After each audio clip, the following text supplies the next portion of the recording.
Bonjour à tous, eh bien on se retrouve aujourd'hui pour un nouveau petit tuto. Aujourd'hui on va voir dans cette partie 2 de l'isométrie comment réaliser des blocs, des cercles, etc. en 3D. Donc pour faire ceci en fait on va devoir réaliser nos éléments en 2D en amont. Donc tout simplement je vais faire un rectangle par exemple. Voilà, très bien. Rectangle blanc, je ne vais pas lui mettre de contour. Donc ici j'ai un rectangle jaune pardon. J'ai ma couleur, et du coup, je vais pouvoir lui appliquer l'effet 3D. Donc pour faire ceci, on va tout simplement le sélectionner, on va aller dans Effet, 3D, et là on a Extrusion et Biseautage. Il existe plusieurs types de 3D, donc là on va utiliser l'extrusion. Et pour l'isométrie, on n'utilisera que l'extrusion d'ailleurs. Donc on va faire Extrusion et Biseautage. Une fois que c'est fait, là il y a plein d'angles possibles, voilà, n'importe quel angle on peut faire. Nous, ce qu'on veut, c'est de l'isométrie, donc du coup, il est déjà proposé dans les propositions, ici, dans les positions. On va avoir isométrie gauche, droit, haut et bas. Donc gauche, par exemple, ça va être de ce sens-là. Droit, ça sera pile dans l'autre sens, hein, du coup, voilà, bien compris. Ensuite, on va voir haut, donc ça, c'est quand il est vu d'en haut, et bas, c'est quand il est vu du dessous, comme si c'était un plafond, par exemple. Et voilà, tout simplement. Et une fois que c'est fait, donc une fois qu'on a choisi isométrie gauche, par exemple, on n'aura plus à le bouger. Vous n'avez plus le droit de le bouger, sinon vous perdez l'isométrie. Donc isométrie gauche, par exemple, voilà, je vais refaire le même, donc on va faire isométrie droit.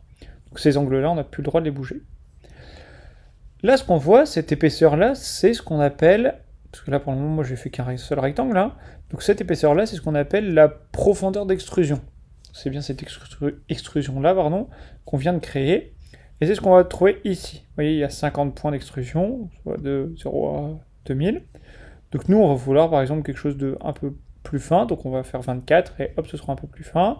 Ou à l'inverse, si on veut plus épais, ce sera bien plus épais ici. Hop, et là c'est particulièrement large. Donc je vais faire un truc, voilà, 99 c'est bien. Et c'est à peu près tout. Il existe malgré tout 2-3 petites options qu'on va pouvoir réaliser via l'effet 3D. Donc déjà l'aspect, ici là c'est un aspect plein, on va pouvoir avoir un aspect creux si on veut. Donc on veut avoir l'accès exactement comme si on mettait qu'un contour en fait tout simplement. Ça c'est le premier point. Deuxième c'est ce qu'on appelle le biseau. Donc le biseau c'est si on veut couper nos côtés. Et là on couper les arêtes pardon. Donc on va choisir une hauteur de biseau en fait tout simplement et ça permettra de couper les arêtes. Ça c'est assez pratique. Pareil on a la possibilité de mettre un biseau vers l'extérieur ou vers l'intérieur tout simplement. Ça dépend de ce que nous on souhaite. En gros, ça va agrandir l'objet ou pas. Ouais, soyez plus petit, soyez plus grand. Selon le biseau. Donc là, je vais pas mettre de biseau, moi, ce sera très bien ça. Et ensuite, on a un petit point qui permet de gérer ce qu'on appelle la lumière. Donc ça va être juste ici, dans ombrage plastique. En fait, on va devoir cliquer sur plus d'options. Et donc là, on voit que la lumière, elle vient ici de ce point-là. En fait, si tout simplement on veut que la lumière vienne d'en face, par exemple, on va pouvoir avoir ça. Et du coup, la lumière va venir d'en face. On pourra gérer du coup l'ambiance, donc la lumière ambiante, savoir s'il fait très noir ou si au contraire il fait très clair. L'intensité de cette lumière-là, plus elle sera forte et plus ce sera blanc, forcément.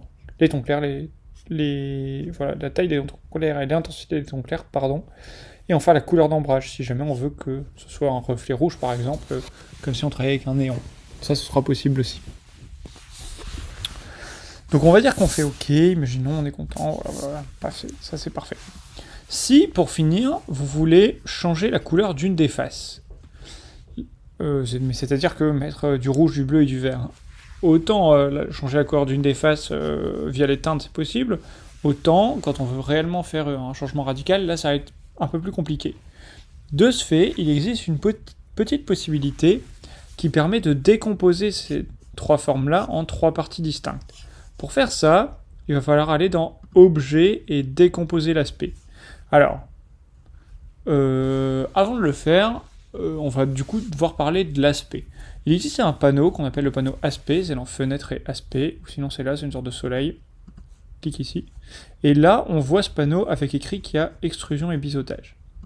Si on veut modifier notre extrusion, donc en l'occurrence si on veut modifier notre effet 3D par exemple en le mettant dans l'autre sens, on ne peut pas retourner dans effet 3D extrusion. Parce que si on fait ça, là il nous dit clairement hello, il y a déjà un effet 3D, est-ce que tu veux en créer un nouveau ou pas? Donc là si j'applique un nouvel effet, en fait on va dupliquer cet effet 3D, selon ce que j'avais déjà fait. Du coup, ça va me faire un truc un peu bizarre, qui n'a plus de rapport. Vous voyez, là, j'avais pas mis de biseau, du coup, on a remis un biseau, etc. C'est pas exactement ça que je voulais. Donc, on va aller dans Aspect, donc notre petit panneau, et là, on va cliquer sur l'extrusion. Et c'est en cliquant là-dessus qu'on va pouvoir remodifier directement, sans passer par, du coup, la recréation d'aspect. La recréation d'effet, pardon. Tout ça pour dire que, du coup, si vous êtes trompé dans, par exemple, votre profondeur d'extrusion, vous voulez quelque chose de plus fin, et ben on va devoir aller dans le panneau aspect, cliquer sur extrusion, on va ici baisser la profondeur d'extrusion, on met 24, et on fait OK. Là, ce sera bon. Et donc, pour revenir aux mes 3 couleurs, si je veux modifier ici mes 3 différents coloris, eh bien, on va devoir aller dans Objet, décomposer l'aspect. Une fois que c'est fait, ça a divisé en 3 parties. Alors, en soi, il reste associé, hein, donc il faudrait double-cliquer pour pouvoir y avoir accès. L'autre solution, ce sera de sélectionner ça, ici de faire dissocier. Il va falloir le faire 2 fois, 3 fois même, effectivement. Hop. Et là, du coup, on a bien de 3 parties distinctes. Et donc, je pourrais changer la couleur en prenant du noir, par exemple, ici. Et voilà, tout simplement. Pouvoir mettre collé. Je vais prendre ça, je vais mettre du noir.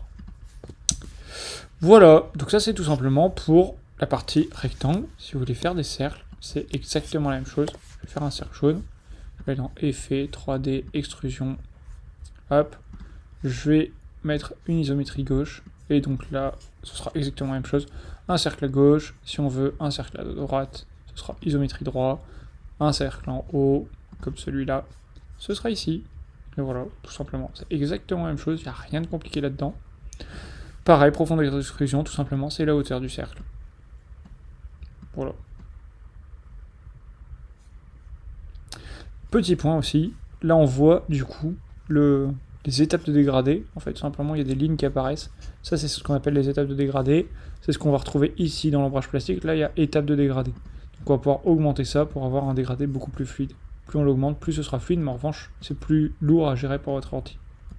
Si à l'inverse, j'avais mis que, je sais pas, 5 étapes, on verrait vraiment les lignes.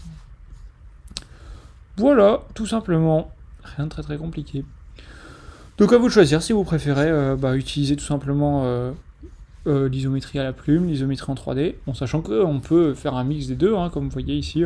Voilà, j'ai fait cette partie-là, même si je l'ai faite en 3D, si je veux faire des modifications, je pourrais les refaire a posteriori, il n'y a aucun problème. Et bien, donc on se verra forcément pour un prochain tuto, pour voir un petit peu la poursuite des effets 3D, parce qu'il y a plein d'autres choses à savoir, mais pas forcément nécessaires pour l'isométrie. Voilà, en attendant, je vous dis bonne journée, à la prochaine, prenez soin de vous,